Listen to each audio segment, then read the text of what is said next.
And now the news, friends. News especially for the Sherikovs who are so delighted.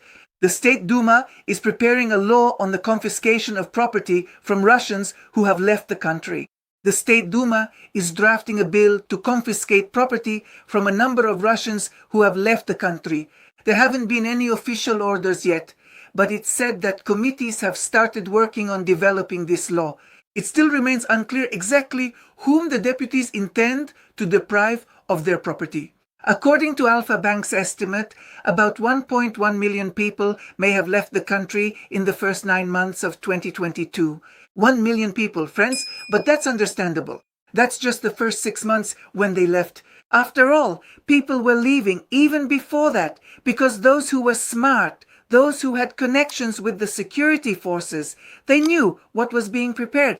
Now the security forces are fighting each other because inside their ranks the situation is also unstable, friends. Even the security forces are fleeing abroad. Today everyone is trying to escape. Didn't sell? Well, friends, this is the kind of situation where property is already worthless. It will simply be confiscated from all the wealthy because it needs to be given and distributed to those security forces who are being created, to the new security forces who will come from the convicts.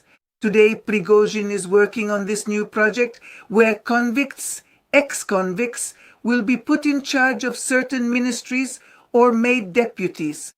And this is being done to raise the spirit, the bandit spirit in the country.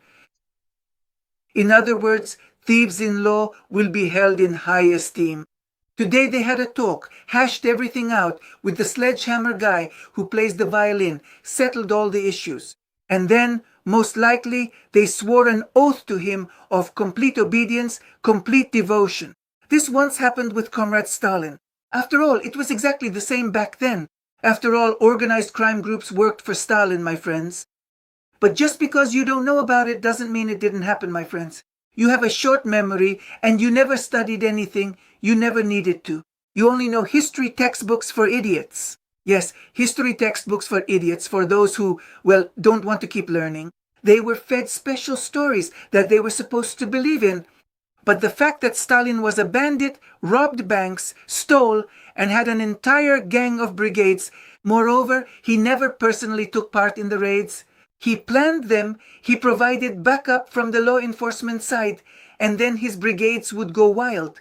Stalin himself did not participate, but he was deformed, he was lame, his entire left side was practically paralyzed, his left hand was a withered claw and several centimeters longer than his right hand. The fingers on his left hand were permanently fused together, and it was commonly referred to as a claw.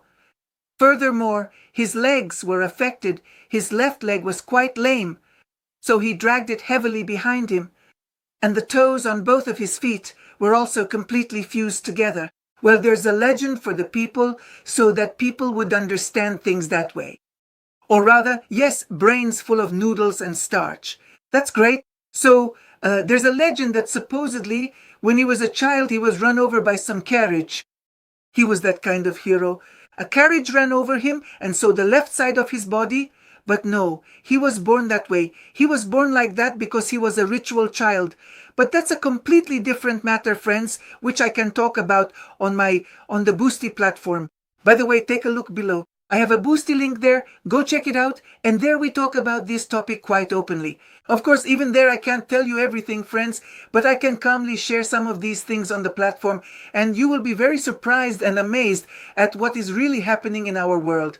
But as for Stalin, friends, he organized gangs for himself, criminal gangs. They followed him. The criminal underworld of Russia followed him.